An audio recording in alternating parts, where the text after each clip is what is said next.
Yeah, I can kick us off with that one. I mean, I think it's not necessarily just thinking about a list of skills,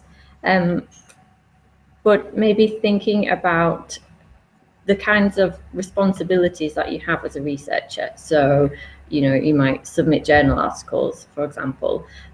You're not going to find many job specifications that ask you to submit journal articles, but you might find jobs looking for technical report writing, synthesizing and presenting complex information, responding to critical feedback, leading an international collaboration, for example. They're all the kinds of experiences and skills that you would have built up through something that initially looks like quite a narrow experience. But I think it's the most important thing is to translate your experiences into the language that the employer finds familiar and is looking for.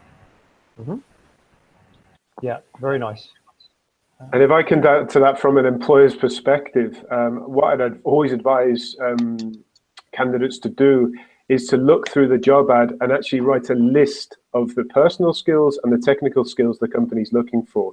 Then match examples you have from your experience to that list. And you'll find you have more and more examples than you think that match the requirements of the company. But also, if and when you get to the interview stage, you're going to be asked to give examples, lots of examples to back up what you're stating. So I think it's an important process to follow and to do it a few times. And you'll find you get more and more examples that are relevant, and you'll have more and more transferable skills than you actually think.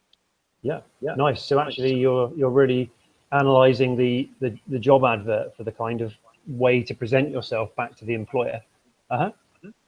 If I could just, come in. If I could just add on to what Lee was saying, when I've spoken to colleagues of mine and PhD students, I've always found that when they read a job advert, they just come to the conclusion that, oh, I do not have the necessary skills, and therefore I'm not going to apply for this job.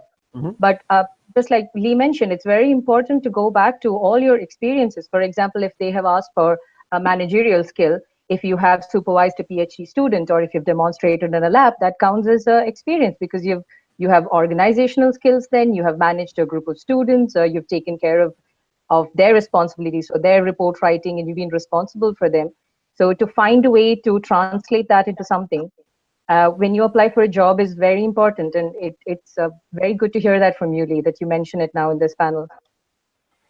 And sorry, just one small point to add to that is many hiring managers are looking for the five-legged sheep.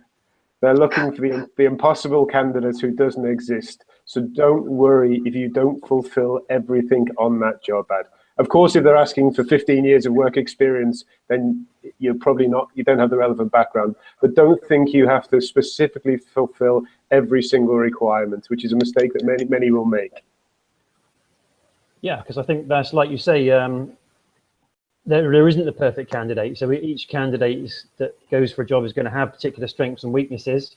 Some candidates might be already from within the industry. Some people might be transitioning from another industry into that industry, but employers can look favorably on that and think, well, what new perspective, what creativity, what extra skills does that person bring who coming into my industry? So yeah, don't rule yourself out. Pablo, did you want to come in on that one? Yeah, sure.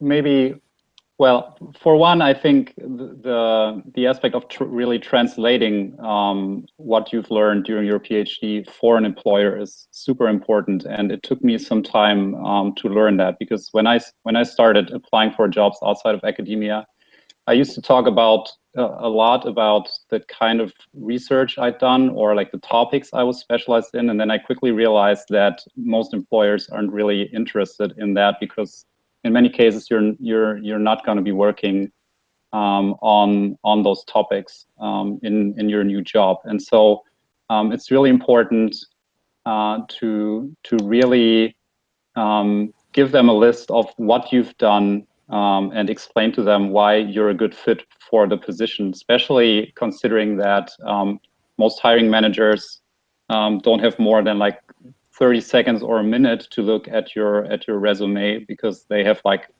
50 applications or 100 or whatever. So you really have to be super focused and try to be as helpful as you can for the hiring managers in explaining why you are a good fit and why what you've done really qualifies you for that position. And that's like a lot of translation work, but it's really the most important thing, especially when you apply for your first job after your PhD and you feel like you don't have a lot of experience in that particular job field. Mm-hmm. Yeah, so this ability to be able to translate your skills and experience you acquired through your academic career and background, being able to translate that into a kind of a language that an employer can understand and make sense to them. And I guess, like we've already said, trying to use the job advert to inform that. So like a classic one for me is always in academia, we talk about teaching because we teach people, we transfer knowledge to them, they learn. But in business, we talk about training. Which is the same thing, really. We're trying to transfer knowledge from people about systems or something, or into people's heads. But we just call it training. So it's a little bit of learning that kind of the language of the sort of sector that you're applying into.